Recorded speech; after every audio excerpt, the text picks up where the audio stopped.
Hi everybody, welcome to the Entrepreneur Speaks. These are series of interviews with entrepreneurs and what's happening to them and their business.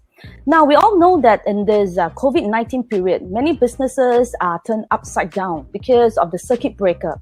And although we are going now into the phase one of a soft opening, so here we have with us today Bill, who runs a business fitness consultancy. So we'll get Bill to talk to us about his business and see how this COVID-19 situation has affected him. Morning, Bill. Welcome to the interview. Good morning, Audrey. Thank you very much for having me on. Yes. Audrey, let me just go ahead and make a clarification about my title in terms of the fitness instructor. Sure. Health and wellness, of which fitness is. Okay, apologies on that. Health and wellness consultancy, right? Yes. Bill, tell us something about what you do.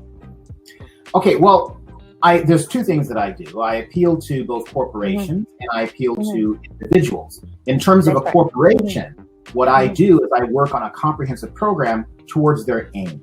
Most of the corporation's aim is profit-driven, correct? So in other words, they have to be stable. And so their employees must be healthy so that they don't wind up spending for healthcare. And so I try to help reduce that cost. And then they look at the ROI at the end of the day. And for individuals, it's either ego or health driven. Okay. Ego is that. And it is ego and vanity, right? I want to get into that pair of jeans. I want to be able to look good for the beach during the summer. So those are vanity and ego driven. And then there's the other side, which is the health side. And that is whether or not they have chronic illness, whether or not they're recuperating from an injury or some other systemic situation.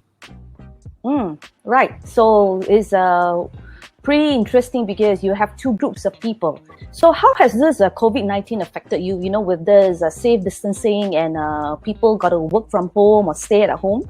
In terms of corporations, we were working with a facility, I won't mention the name right now, we're working with a facility that had shift work 24/7. So what I had to do previously was send in a team and make sure that they accommodated each of the shifts, whereby now we can do it at 1 hour and reach everyone. Plus we have the recordings whereby they can go back and get their mindfulness, their nutrition, and their physical activity all done at their time. And so the employee, we don't necessarily have to go down when the employees are there. We can actually reach out to them and they can tune in virtually when they feel comfortable. Now on the individual side, whereby we were working with studios before, or actually going to see the individual or having them come to our office, now they don't have to drive. Now they don't have to park. Now they don't have to dress up and get ready to come out and work with traffic and be away from their family. So that is something new. And moving forward, will you be doing more of this? Because do you meet people at the gym now that you can't? That was the first thing. A lot of my clients would come to me at my home office. I do the same thing that I did at my office that I do virtually right now, like you and I are doing right here, Audrey. Yes. So yes, I will be continuing doing this. Yes. Okay, that is cool. So there's no business disruption in a sense, right? Yeah. So maybe can you share something with our viewers here, since that everybody is kind of stuck at home and are working from home, and some of us are sitting long hours in front of the computer. Any other any exercise that we should be doing, or maybe in terms of food intake, do we need to watch that? Activity is what's important because we're human beings. Activity could be anything from walking around the complex where a person may work. Activity could be, just bicycle riding. It doesn't necessarily have to be a systemic exercise. It's just activity to get moving, especially since most corporate individuals are sitting down a lot. Now, in terms of diet, or what to eat. Right. So this is So here's a tip. Here's a tip. Okay. Here's a tip. Okay. There's a couple of things. Okay. First of all, if you're talking about overall health, it's advisable to eat more whole foods. That means single ingredient food. But the moment you turn over a package and you see multiple ingredients, then you have to question yourself as to whether or not that's a whole food, which typically is. So whole foods, and it doesn't matter whether or not it's lamb, fish, chicken, whatever, Right. or if you're a vegetarian or whatever the case may be. Okay. Okay. The second thing is to eat colorful food in terms of fruits and vegetables. If the person exists solely with white rice, fried potatoes, and these types of things, that color is opaque. It's not very colorful. So you want to mix up your colors. Right. Whole foods and colors. The last thing is to make sure you get all three of the components of food. Now, what do we mean by that? Now, the words are protein, fats, and carbohydrates. But let me break that down. Like I said, protein is basically anything that has a mother, swims, flies, or walks. Okay. In terms of carbohydrates, the colorful foods, fruits and vegetables. Okay. In terms of fats, whether or not it's coconut oils, whether or not it's saturated, which is okay, butters and these types of things. Many of the fad diets nowadays, they rip away one of those ingredients. They don't eat carbohydrates, which is what the big catchphrase is nowadays. No, keep your carbohydrates. Remember what I mentioned earlier. It's about the amount of food, totally. All three of those. It's not about a particular food. Right. Wow. Sounds that there's a lot to be learned about nutrition.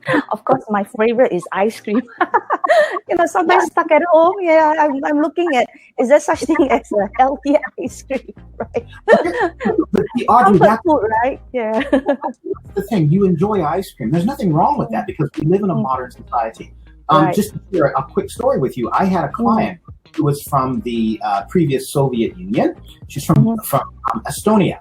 And she said, Bill, because she was taking my coaching sessions, and she says, look, I need to go back for a reunion. And typically all of my friends back in Estonia are thin. And I need to look like that. But since I was here in Asia, I've gained some weight. And so she said, look, but the thing is that I don't want to restrict myself from eating. I said, okay, not an issue. I said, now, and I asked her, I says, what do you like? She says, I love chocolate cake. I says, okay. Then what we will do is we will have you on a chocolate cake nutritional format in order to lose weight. She looked at me, she thought, this is crazy. And I said, well, here's the thing.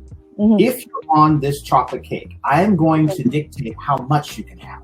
You can eat it, but I will dictate how much. And so at least you still have what you like. And she says, okay, all right, but what's that going to do? And I says, first of all, when we have our activity sessions, you're going to have very low energy. You're not going to be, because you're not getting a full spectrum of vitamins and minerals and nutrition. And she says, okay, I can live with that. I said, okay, fine. Lo and behold, Audrey, she wound up having less energy because it's not her aim. Her aim was to reduce body weight. She said, yeah, no chocolate cake all the time is not healthy, but this is her aim. So that is what I obliged her on. She went to Estonia. She was the rave of all of her friends. She came back and said, hey, Bill, I accomplished my goal. I want to stop now and I want to go healthy. You see, so many people, like in terms of your ice cream, is ice cream healthy on a 24/7 basis? No. Is ice cream bad? No, because it's something that you enjoy. If we can do something and allow you to have what you enjoy, but at the same time achieving your goals, well, then you're going to be more likely to follow along with the program, correct? So that's the idea. Yes, right. That will be more motivating, isn't it? Correct. Right. Well, thanks, Bill, for your time today. I think we have learned something from you in terms of, activity and nutrition. So we hope that your business, I think, still continue to do well because now people being at home, we know the importance of activity and what to eat, right? Yes. So till the next time, thank you everybody for listening in. We will have another entrepreneur with us. Right. Thank you, Bill, for your time. Everybody stay safe, stay healthy. Thank you for having me on, Audrey. Take care. Right. Thank you. Bye. Bye.